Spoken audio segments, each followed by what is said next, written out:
Hi friends, எல்லாருக்கும் வணக்கம். Big pass ஹவுஸில் பார்த்தீங்கன்னா இந்த வாரத்துக்கான வீக்லி டாஸ்க்கை கொடுத்துட்டாங்க.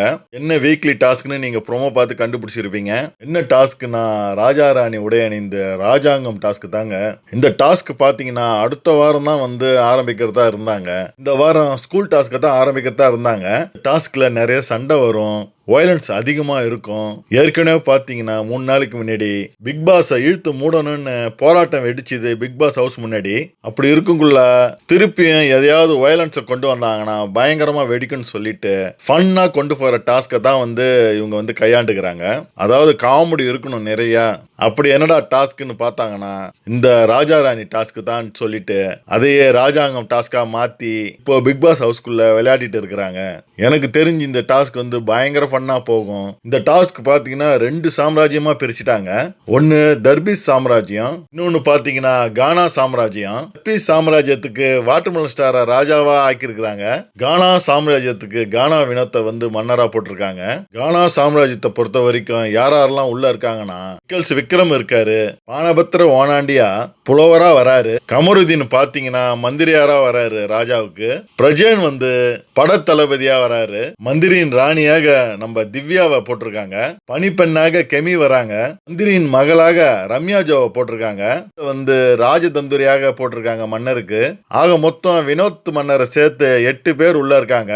அடுத்து பாத்தீங்கன்னா தர்பீஸ் சாம்ராஜ்யத்துல மன்னரா நம்ம தர்பீஸ் இருக்காரு, ராஜ மாதாவாக கனியை போட்டிருக்காங்க, பணிப்பெண் பணியாளரா சுபிக்ஷாவும் சபரியும் போட்டிருக்காங்க, வியனாவையும் அரோராவையும் சிற்றரசியர்களா போட்டிருக்காங்க, பார்வதியும் சாண்ட்ராவையும் மந்திரியாராக போட்டிருக்காங்க, விஜயாவை பாத்தீங்கன்னா பணியாளரா போட்டிருக்காங்க. மொத்தம் இந்த பக்கம் 9 பேர் இருக்கிறாங்க. இந்த டாஸ்கை பொறுத்த வரைக்கும் நிறைய சீக்ரெட் டாஸ்கை கொடுப்பாங்க. ப்ரோமோலே நீங்க பார்த்திருப்பீங்க. தர்பீஸ் மன்னர் பின்னாடி பாத்தீங்கன்னா நிறைய நகையை அடுக்கி வச்சிருப்பாங்க. அந்த நகையெல்லாம் ஆட்டையை போட சொல்லி இந்த பக்கம் சீக்ரெட் டாஸ்க் கொடுப்பாங்கன்னு நான் நினைக்கிறேன். யாரு அதிக செல்வங்களை வச்சிருக்காங்களோ அவங்க தான் தொடர்ந்து மன்னராக இருக்க முடியும் அப்படின்னு டாஸ்க் கொடுத்துருப்பாங்க நான் நினைக்கிறேன். அதனால தான் நிறைய நகைகளை ஆட்டையை போடுறாரு நம்ம விக்ரம். சீக்ரெட் டாஸ்க்கை அவ்வளோ சீக்கிரம் கொண்டு வர மாட்டாங்க. ஏன்னா இப்போதான் ஒரு சீக்ரெட் டாஸ்க் முடிஞ்சுது. அப்படி சீக்ரெட் டாஸ்க் கொண்டு வந்தாலும் அதுக்காக சண்டை போடுறவங்களை ஈஸியாக கண்டுபிடிச்சிருவாங்கன்னு அவ்வளோ சீக்கிரம் சீக்ரெட் டாஸ்க்கை வெளியிட மாட்டாங்க. இப்போதைக்கு ஃபன்னாக காமெடியாக ஏதாவது பண்ணி ஃபன் பண்ணிட்டு இருப்பாங்க இந்த டாஸ்கில்.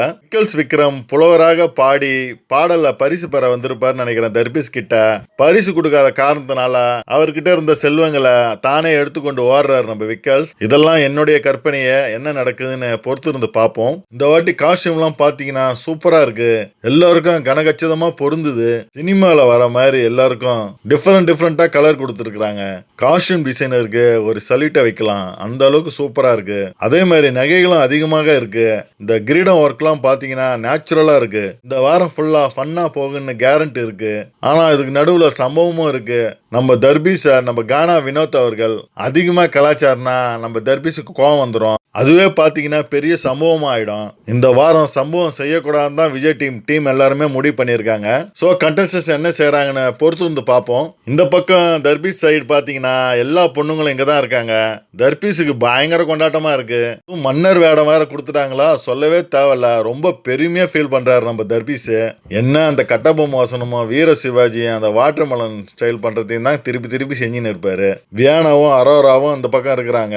இவங்களுக்கு சொல்லவே வேணாம். ஏற்கனவே கேமரால வரதுக்காக சும்மா கொஞ்சம் பேசின்னு கேமராலே வந்துன்னு இருப்பாங்க. இப்ப சொல்லவே தேவையில்ல, கேமராவே பார்த்துட்டு தான் இருப்பாங்க. வியானா பிக் பாஸ் வேற ஒரு தரமான டாஸ்க் ஒன்று கொடுத்துட்டாரு. என்ன டாஸ்க்னா, ஒரு பவுல் நிறைய பேப்பர்ல சில விஷயங்கள் எழுதப்பட்டு மடிச்சிருக்கும். ஒரு ராஜ்யத்துல இருக்கிறவங்களும் அதை ஒன்னு எடுத்து அதுல என்ன இருக்கிறதோ அதை அப்படியே நடிச்சு காட்டணும். அப்படி அவங்க நடிச்சு காட்டுறத என்னன்னு இவங்க கண்டுபிடிக்கணும். அதுதான் அந்த டாஸ்க். இதுல என்ன ஒரு டிஃப்ரெண்ட் பண்ணிருக்காங்கன்னா, 2 ராஜ்யத்துல கானா ராஜ்யத்துல பாத்தீங்கன்னா பாட்டில் இருந்து சீட்டு எடுக்கிறவங்க அதுல என்ன எழுதியிருக்குன்னு இசையிலே சொல்லணும், வாயிலே சவுண்டு விட்டு அது என்னன்னு மற்றவங்க கண்டுபிடிக்கணும். ஃபார் எக்ஸாம்பிள் சிங்கம்னா அப்படின்னு சவுண்டு கொடுத்து அதை கண்டுபிடிக்க வைக்கணும். இந்த பக்கம் தர்பீஸ் சாம்ராஜ்யத்தில் பார்த்தீங்கன்னா சீட்டை எடுத்து நடிச்சு காமிக்கணும். அதாவது சீட்டில் என்ன விஷயம் இருக்குன்னு அப்படியே நடிச்சு காமிக்கணும். ஸோ இதுதான் இவங்க 2 பேருக்கான டாஸ்க் கொடுத்துருக்காரு பிக் பாஸ். இந்த டாஸ்க்ல எந்த சாம்ராஜ்யம் வின் பண்ணுதோ அவங்க தான் பார்த்தீங்கன்னா அதிகப்படியான பாயிண்ட்ஸை பெற்றிருப்பாங்க. அவங்க தான் இந்த டாஸ்க்ல வெற்றியும் பெறுவாங்கன்னு பிக் பாஸ் சொல்லியிருப்பாரு. மக்களே, இந்த டாஸ்க் பற்றி நீங்கள் என்ன நினைக்கிறீங்கன்னு மறக்காம கமெண்ட்ல கமெண்ட் பண்ணுங்க. அவங்களை அடுத்த வீடியோவில் சந்திக்கிறேன். நன்றி, வணக்கம்.